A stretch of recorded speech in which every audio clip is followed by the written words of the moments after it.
Something I think is always important to look back to is kind of the Portal franchise, which I'm probably not going to be saying hopefully a lot because I have a weird pronunciation upon my R's. I've been working on that, but it's kind of whatever. Anyways, so something I think I really do like about the Portal franchise is just how okay, is just about how much it really does whatever it wants to.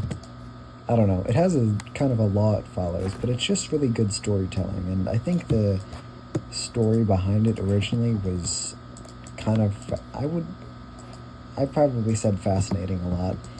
I don't know. There's weird stuff with my memory. Memory. Memory. I don't know. There's stuff with my memory I can't always control, so like yeah, if I say stuff that's weird, that's just on me. So, yeah, but looking back on it, I think it's just one of my favorite franchises because it's just, I don't know, it's good. The jokes, the humor, the comedy, I guess the in-depth lore that you have to kind of look for. So, and it's not really given to you where like just out there, and it doesn't focus entirely around the lore, but it does like a good balance to where like if you want to look for it entirely, it's completely there for you, and you are rewarded handsomely for just kind of looking a bit deeper. And I think that's always what's important, to look a bit deeper into franchises that you appreciate, to think about franchises that you appreciate more, and to just kind of overall be able to enjoy stuff, I suppose. Enjoying stuff is like the entire reason why you do something. If you're not enjoying something, why are you doing it? I mean, there could be a couple of reasons to that. Some people have to do stuff that they don't want to do for responsibility reasons. Some people have to do it for like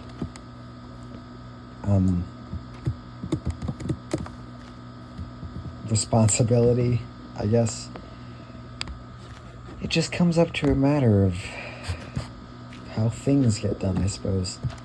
But you don't usually play games out of obligation unless you have like some kind of guilt trip thing. Like, I don't know, maybe you promised a friend to play something that they're excited about and you don't really want to, but you're just kind of being a good friend about it. I think stuff like that's kind of noble, but usually that's not the case, especially for stuff that you don't want to do.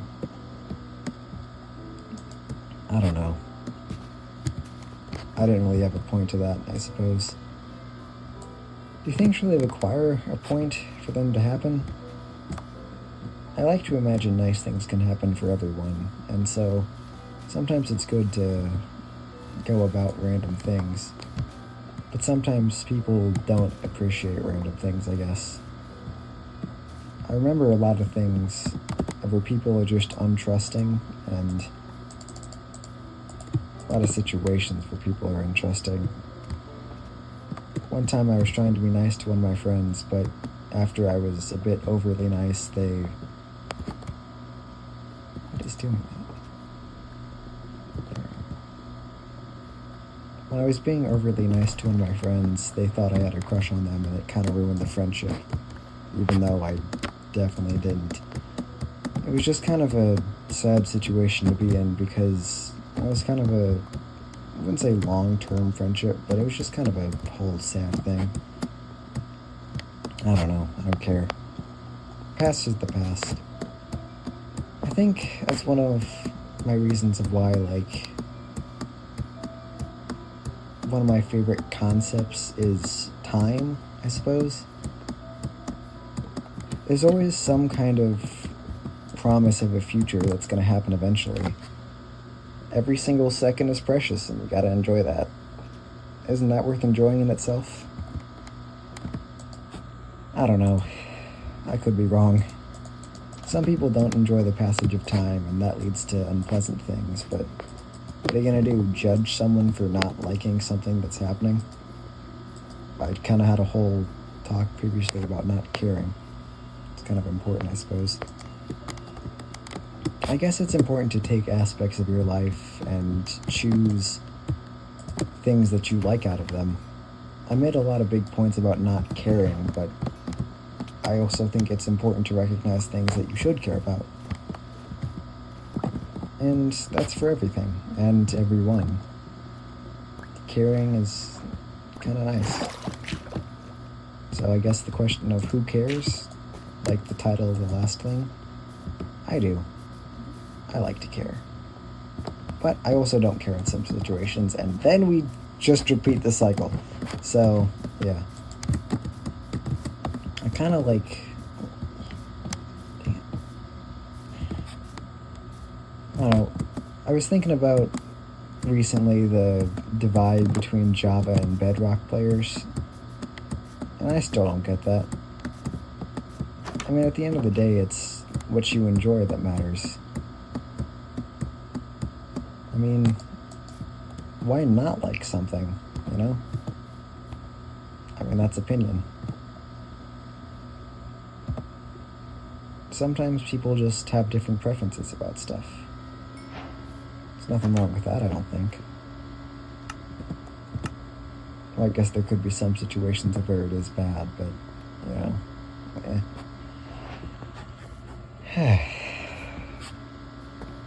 Preference, oh preference. Enjoyment, oh enjoyment. Luxury upon failure, and that's life. Enjoying stuff, I guess. Every day you're losing time, and every day you need to enjoy that. I think about time a lot. One of my favorite kind of, I wouldn't say ideals. No, yeah, ideals. One of my favorite, did I not have obsidian before? One of my favorite things about time is the fact that, like, it's constant change, I guess. I don't know. That didn't really go anywhere. Does it really have to? I don't think so.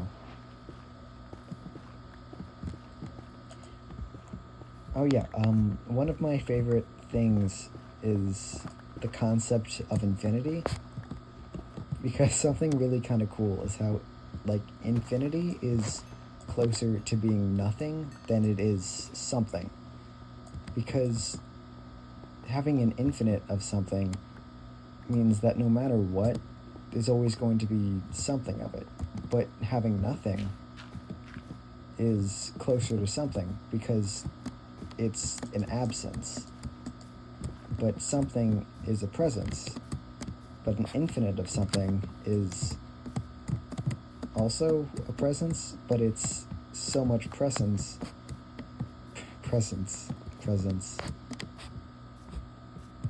Reminds me of Christmas.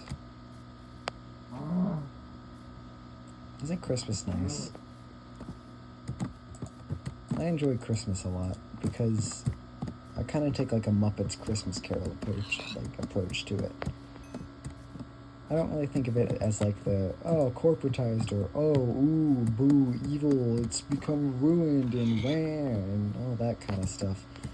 What becomes ruined is kind of up to you, I suppose. It doesn't really matter to a degree, because it's up to you for what gets ruined and what doesn't. I like Christmas because it means, you know, sharing moments with others. Every holiday we have is dedicated to spending time with others and doing stuff as groups and communities. And that kind of happened because before we got really, like, modernized into the internet, we didn't really have, you know, outlets for that. And so that's why I kind of like being able to look at things and go, oh, I get to see other people?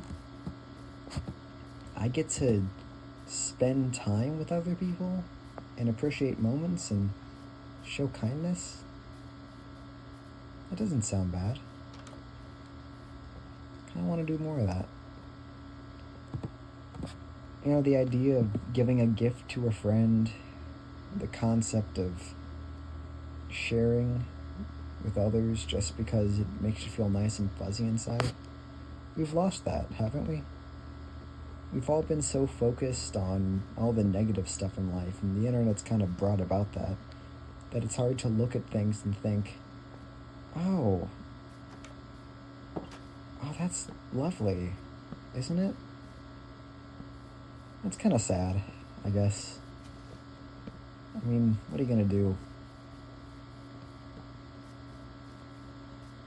I guess it's kind of reflected in the holiday itself, especially just kind of what it represents now.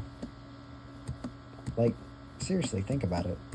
When you think of Christmas, do you think of cuddling up by the fire, listening to nice songs, being able to just sit down and enjoy something? Or do you think of, oh, hey, deals, savings, money, and gifts, and all that?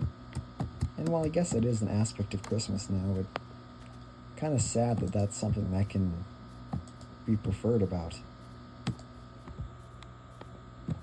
No matter what, though, I think it's important to enjoy what you enjoy.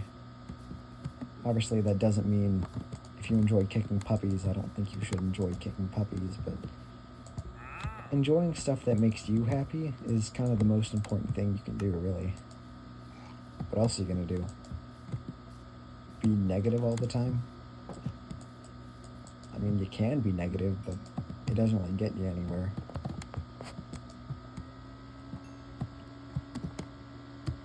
Though being positive can also get you bad places. Like the aforementioned friend thinking I had a crush on them and it ruining the friendship. That was sad. What happened happens. Oh, it's a turtle beach. That's nice. The life of animals must seem so free, but also trapped compared to humans. We've built ourselves a prison around what we believe in, haven't we? I mean, everything that seems like a restriction was implemented by someone or something. Isn't that, like, kind of sad, but also kind of beautiful? We were able to build up a whole bunch of stuff, but I don't think it's gotten entirely better. I think back to what it would be like to be a monkey. Or if we got evolution entirely wrong, maybe like a bird or something. I like birds, but I also hate birds because they're just god-awful creatures. They're so fun, but I think the ability to fly has given them too much confidence. And now I can... A funny story is I kind of had a pet bird. Not entirely, but like I like to think it was some kind of pet. I can't remember what I named him, but when I had a garden still from last summer, I grew a whole bunch of carrots and green onions and flowers and whatnot, and, you know, it was nice. But I think what I liked most about it was being able to tend to living creatures that were kind of my own. My plants were my pets, and I was sad to see them get killed off by a storm one day, but, you know, that's cycle of life, I suppose. It might be louder, so sorry if it is, but I think what I liked about my garden the most is that it created like some kind of living ecosystem. A mini one, of course, but like a small one to enjoy. I had a few animals come by, and they weren't always consistent. There was always just one specific bird that always came back. Again, I can't remember what I named him, but one day, I just remember one very specific thing about him, is that he had an orange stripe. He was a crow. Not just a bird, of course, but just a crow. And so, whenever he would always come by, he would always land on the second row next to the carrots. And I could tell he was trying to get into them one day, because he was only eating, like, the stalk, I think. That's what it's called, or the leaves, or whatever the green stuff is on a carrot. And then I pulled it out for him one day, let him eat out of a orange, like the orange part of a carrot. And he pecked me, and I will admit I may or may not have gotten into like a fist fight with the bird, but like it was nice in the end, because after like a week or so of bird boxing, I was kind of able to like set out a neutral ground with the crow.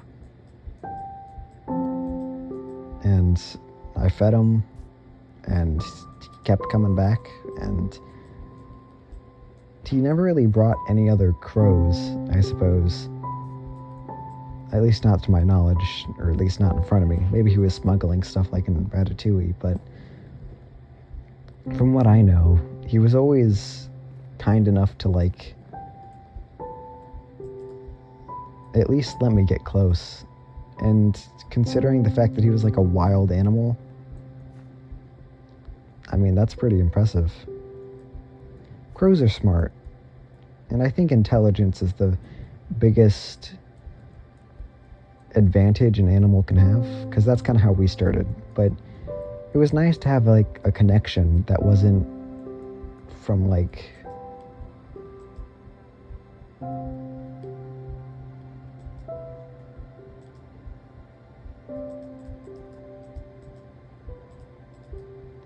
and that's the story of the crow. I miss him. All good things come to an end, but that doesn't mean you can't enjoy the time that you spent with it. I'll miss that bird every single day of my life, because he hasn't come back, probably because I can't feed him with any more carrots, but like, you know, to an extent, it's just, that's just what happens with enjoying things. Everything stops eventually, but I think that's what's beautiful about time. Everything has their moments, and everything is pretty much out of control. There's something beautiful in that, you know?